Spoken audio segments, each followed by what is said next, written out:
Hello students, આજે આપણે lesson number 12 કલિકાલ સર્વજ્ઞો હેમચંદ્રાચાર્યનો અભ્યાસ કરીશું.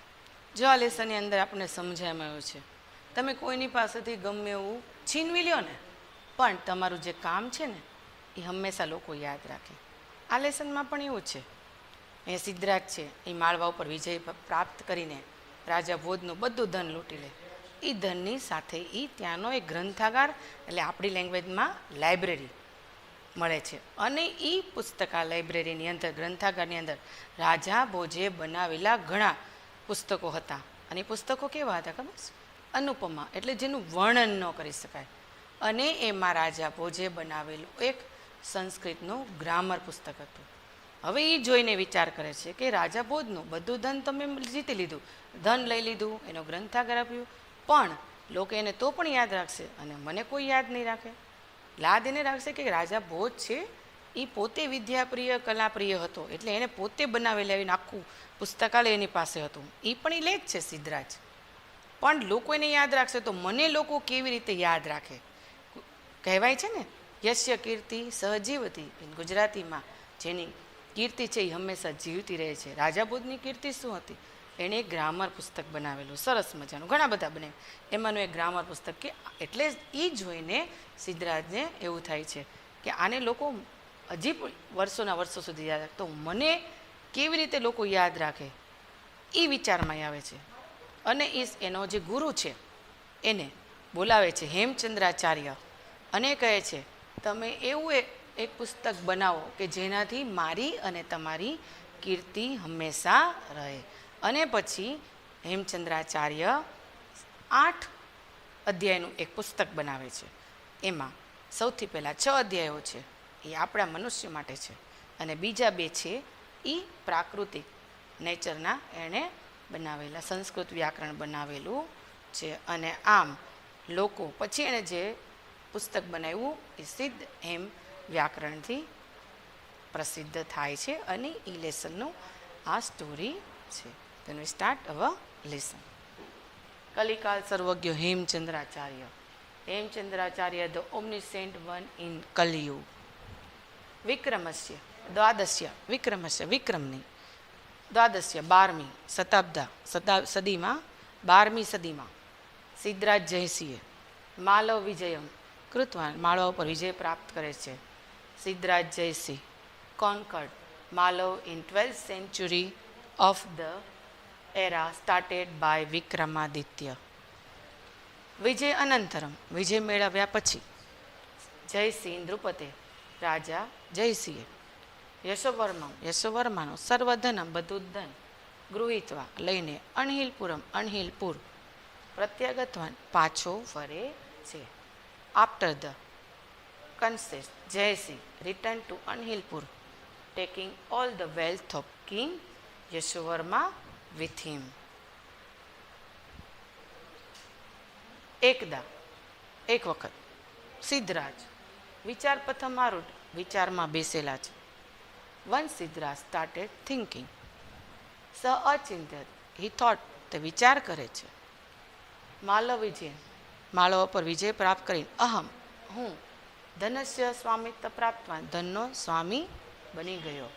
I secured the ownership of the wealth by conquering Malav. તસ્ય ગ્રંથાગાર અપી મયા પ્રાપ્ત, તેનો ગ્રંથાગાર એટલે કે પુસ્તકાલય પણ મને પ્રાપ્ત કરી લીધો.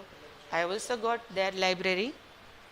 પરંતુ ભોજ વ્યાકરણે, પરંતુ મીન્સ બટ, પરંતુ ભોજ વ્યાકરણે ભોજસ્ય, રાજા ભોજની યાદસી, જેવી કીર્તિ વર્તતે, જેવી પ્રસિદ્ધિ છે, કીર્તિ છે, તાદસી કીર્તિ મયા ન પ્રાપ્ત, એવી કીર્તિ મેં પ્રાપ્ત કરી નથી. But the thinking of fame that Bhoj got by Bhoj વ્યાકરણ has not been won by me. આથી સો એતાદસમ, આવું, કિમ અપી, કાંઈ પણ, કરણીય, કરવું જોઈએ, યે, જેનાથી, મદિયા, મારી, કીર્તિ અપી, કીર્તિ પણ, તાદસી ભવે, તેવી થાય, યાદસી, જેવી, ભોજસ્ય સ્તિ, રાજા ભોજની છે. So I should do something like it by which my fame will also be like that of ભોજ.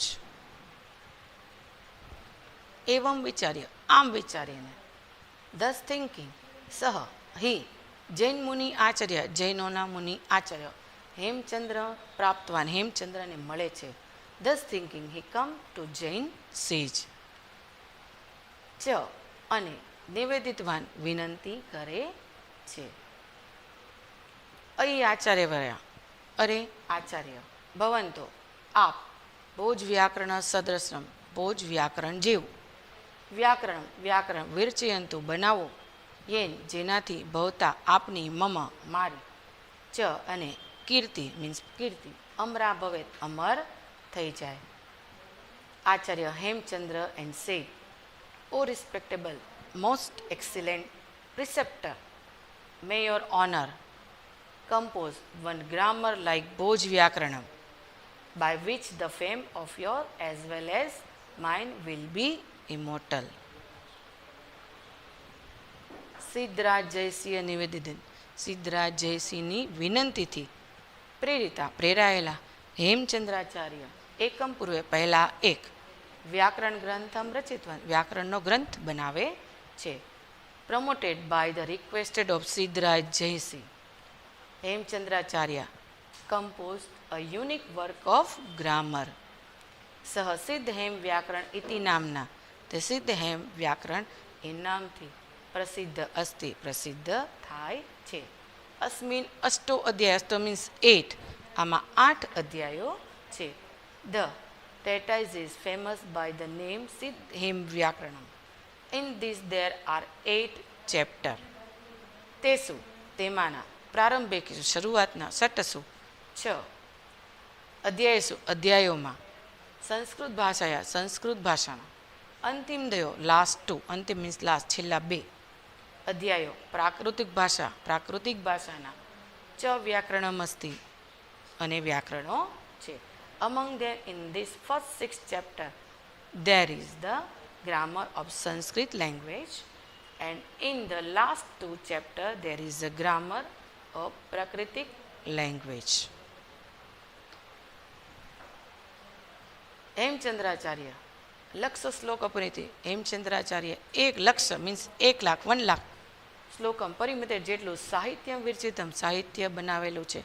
કેટલા લાખનું? 1 લાખનું એને સાહિત્ય બનાવ્યું છે. Literature consisting of 1 lakh શ્લોક્સ has been composed by Acharya Hemchandracharya.